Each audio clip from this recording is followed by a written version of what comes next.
Hi, it's Reverend Ahmondra with another video in our series for cultural justice.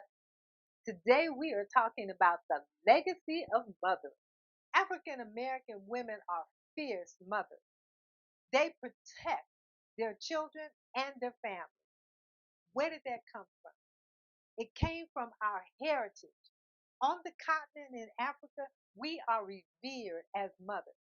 We are the original queens, and as the original queens, we are the mothers of the community, and we are respected and we are revered. When we were removed from our tribes, from our family, and put on the ships, we tried to mother to those who were on the ship. The legacy of mothering runs deep in our DNA. In Africa, everyone comes to raise children, but the female is the most powerful aspect of mothering in the tribe. If for some unfortunate reason a baby finds themselves without a mother, another female steps in. No father is ever left to fend for himself. If he has a daughter or a son, a female steps in. I was witness to this in one of the families that I lived in Africa. Sister Elizabeth had a 6-year-old child in her home.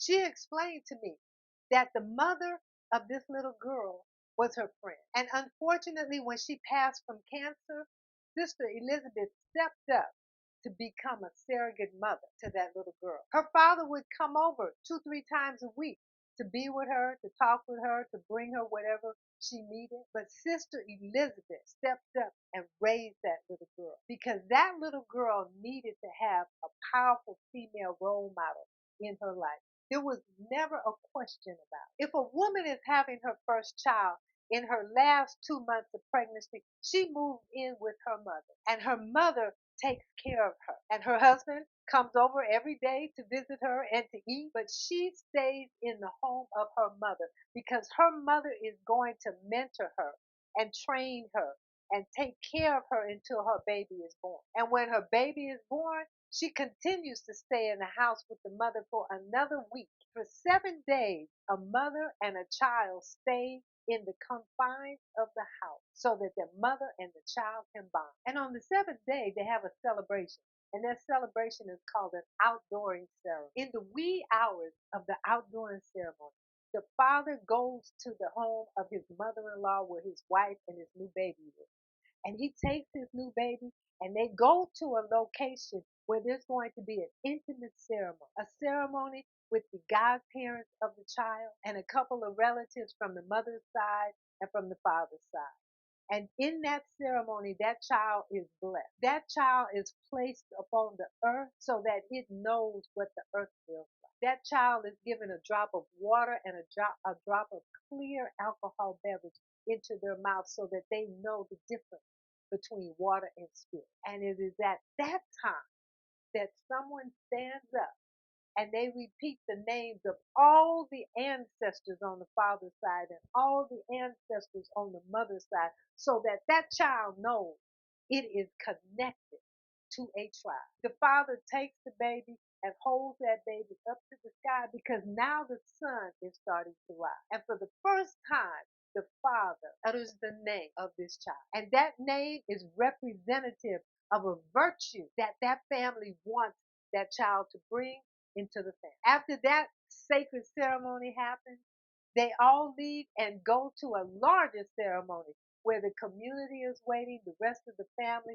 and the mother is waiting for her husband and her baby to show up. And they have a huge celebration that day. And the baby feels the energy of the tribe. And that mother is revered because she has brought forth life. And that life is going to contribute to the well-being of the tribe. It doesn't matter if this mother is not married. This celebration occurs. Her uncles will step in. Her father will step in. That child will receive the same love and mothering that they would receive if the mother and father were married. That is the legacy of mothering that we know that runs through our veins. That is why the African American woman is so fierce in her defending of her child, because mothering is sacred. Unfortunately, when we were removed forcefully from our families and put into a situation where that legacy of mothering was removed and replaced by a distorted version, it caused us internal pain. Just imagine what it felt like for a mother who is used to being nurtured and taken care of and loved when she realized she was not going to be in the protective custody of her family when she gave birth to her child, or when she arrived here in this country with a newborn child that she gave birth to on the way here, and that baby was removed from her, or the pain that a mother would feel when a newborn baby was put in her arms and she knew that that baby had been taken away from its mother. We were forced to put our babies down and to take care of our captors' babies. And one day the captors' babies grew up and treated us less than human. The legacy of mothering, which was a wonderful, sacred time for women, turned into a time of pain and anger. But the legacy of mothering was so powerful within us that when we saw other children that were coming to us because they had been taken from their mothers, we mothered them. We mothered everyone on the plantation, and we mothered each other's children. And we stand inside of that pain today. And we don't speak about it. We just mother because that is who we are. But today we stand in cultural justice and we recognize the fact that our heritage is one of a rich heritage of caring for children. And today we get rid of those false narratives that are written about us and our mothering and our skill. As a social worker, I removed many children from home.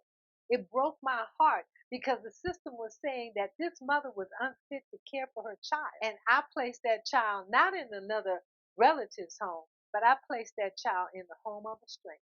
It broke my heart because I knew that this mother simply needed resources. In Africa, if a mother needs resources, she receives the resource that she needs. And until she's able to care for her child herself, someone in the family steps up and they share the resource. But unfortunately, in our country here today, there's something called single parent, where mothers are left to take care of their children alone. Because that rich heritage of family inside of the tribe was taken from us. When we arrived here, we were not allowed to come together and form tribes. And as a result, that which was so common to us became uncommon. But today, we are talking about cultural justice. We are rewriting the narrative so that one day there will not be a title called single parent. There will just be a mother, and that mother will be providing care for whoever needs it. Another aspect of mothering that causes us pain is the fact that sometimes we mother people who don't need mothering. That is the legacy of mothering that we know that runs through our veins. But as we step into cultural justice, we know that our heritage of mothering is powerful. And we also know that the false narratives written about us are going to be put aside because we are writing new narratives. And those new narratives are saying that we are proud original queens and that we are the mothers of civilization. Inside of the legacy of mothering, it does not matter if you don't have children. You are still a mother. I don't have children. I have mothered many children. It makes no difference if the child is yours biologically or not, because as an original queen, we are mothers. And for every woman who sees this video, I want you to know that you come from a rich heritage of mothers, that you stand powerfully inside of the legacy of mothering, and that legacy gives birth to life. That legacy is spiritual. That is the legacy that is here for us to reach back and pull into our present. As we move deeper into Black History Month, be sure to let everybody know that Black women are embracing cultural justice this year. We are reclaiming our heritage because we have a rich heritage, and for too long, we have not been connected to it. But guess what? We are being connected to it now. Thank you for joining me. Bless.